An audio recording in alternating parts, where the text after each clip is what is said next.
राष्ट्रपति चुनाव को लेकर एक बार फिर सुगबुगाहट तेज हो गई है। ये तय माना जा रहा है कि कोई बड़ा राजनीतिक चेहरा इस बार राष्ट्रपति बन सकता है। बहरहाल खबरें ये भी आ रही हैं कि कोई आदिवासी चेहरा इस बार देश का राष्ट्रपति होगा। इन सब चर्चाओं के बीच बिहार की राजनीति एक बार फिर गर्म हो गई है। राष्ट्रपति चुनाव के लिए तारीखों का ऐलान कर दिया गया है। 18 जुलाई को वोटिंग की तिथि निर्धारित की गई है। 21 जुलाई को परिणाम जारी किया जाएगा। इसके लिए 29 जून तक नॉमिनेशन किए जा सकेंगे। यानी ये साफ है कि आने वाले कुछ दिनों में ये तय हो जाएगा कि राष्ट्रपति पद का उम्मीदवार कौन बनने जा रहा है। ये जानकारी चुनाव आयोग ने दी है। आयोग ने बताया है कि राष्ट्रपति चुनाव की हर प्रक्रिया की वीडियोग्राफी कराई जाएगी। चुनाव आयोग के ऐलान के बाद से ही बिहार की राजनीति में कयासों का बाजार एक बार फिर गर्म हो गया है। यूं तो राजनीति के कई दिग्गज चेहरों पर दांव लगाए जाने की बात कही जा रही थी।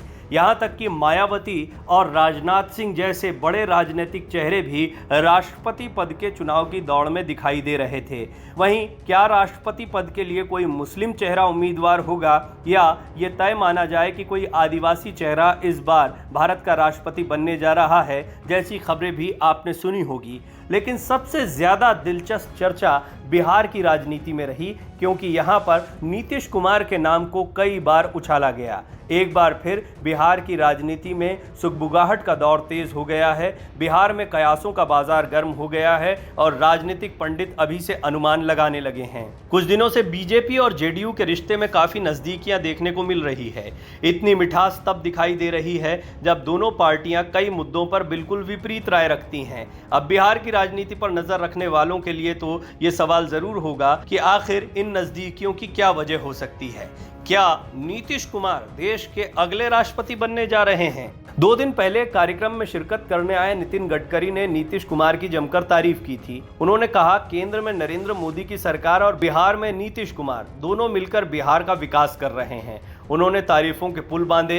वहीं नीतीश कुमार भी कहां पीछे रहने वाले थे। उन्होंने केंद्र सरकार की तारीफ की, कहा केंद्र से हमें पूरा सहयोग मिल रहा है, बिहार लगातार तरक्की कर रहा है, सड़कों का विकास हो रहा है। हालांकि इस दौरान उन्होंने पिछली सरकार को भी याद किया। उन्होंने बताया कि जब से उनकी सरकार बनी है सड़कों का खूब विकास हुआ।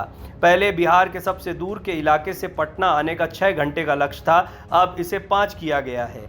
केंद्र सरकार की मदद से इसे और घटाने का प्रयास जारी है। दोनों नेता एक मंच से एक दूसरे की खुलकर तारीफ करते नजर आए।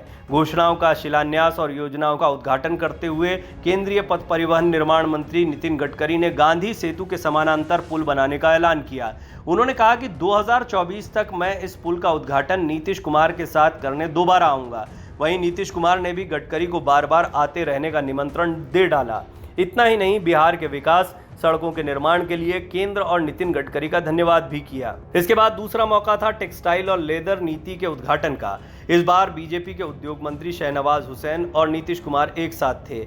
बिहार के मुख्यमंत्री नीतीश कुमार ने इस दौरान भी खास तौर पर बिहार के उद्योग मंत्री शहनवाज हुसैन की तारीफ की। उन्होंने कहा, शहनवाज हुसैन की मेहनत मैं देख रहा हूं, वो लगातार बिहार को आगे बढ़ाने की कोशिश कर रहे हैं। नीतीश कुमार ने आगे कहा कि हमने बिहार में उद्योग लगाने की कोशिश की, मगर उतनी सफलता नहीं मिली।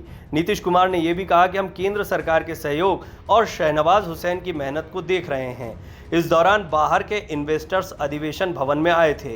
इसके बाद शहनवाज हुसैन ने भी नीतीश कुमार के शासनकाल की तारीफ की। अपराध से लेकर लॉ एंड ऑर्डर में सुधार की भी उन्होंने तारीफ की। विकास के लिए चलाई जा रही योजनाओं की तारीफ की। दूसरी ओर जेडीयू और बीजेपी के अंदर खाने इस प्रेम को लेकर चर्चा जरूर शुरू हो गई है। नीतीश कुमार इस बात से पूरी तरह इनकार कर चुके हैं कि वो राष्ट्रपति पद के मजबूत दावेदार नहीं हैं। उन्होंने कहा है कि इस पद के लिए न तो उनकी कोई दावेदारी है और न ही इच्छा।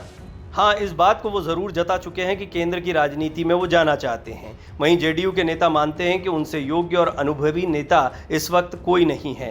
नीतीश कुमार के पास अनुभव और विजन दोनों है। बिहार जैसे बीमारू राज्य को विकासशील राज्य बनाने का अनुभव है, नीतियों का अनुभव है, सामाजिक आर्थिक उत्थान के लिए योजनाओं के निर्माण का विजन है। हालांकि राष्ट्रपति पद का उम्मीदवार बनना एक दूर की कौड़ी है, क्योंकि इस वक्त भी नीतीश कुमार एक्टिव राजनीति में जुड़े हुए हैं। ऐसे में ये कयास अभी नहीं लगाए जा सकते हैं कि वो पूर्णकालिक राजनीति को छोड़कर राष्ट्रपति पद के उम्मीदवार बनेंगे, लेकिन इस बात से भी इनकार नहीं किया जा सकता है कि वो बीजेपी खेमे की तरफ से एक अच्छी पसंद हो सकते हैं, और यदि ऐसा होता है तो नीतीश कुमार को राष्ट्रपति पद के लिए हाथों हाथ लिया जाएगा। Video desk अमरउजाला.com। डाउनलोड करें अमर उजाला ऐप और पाएं खबरें लगातार।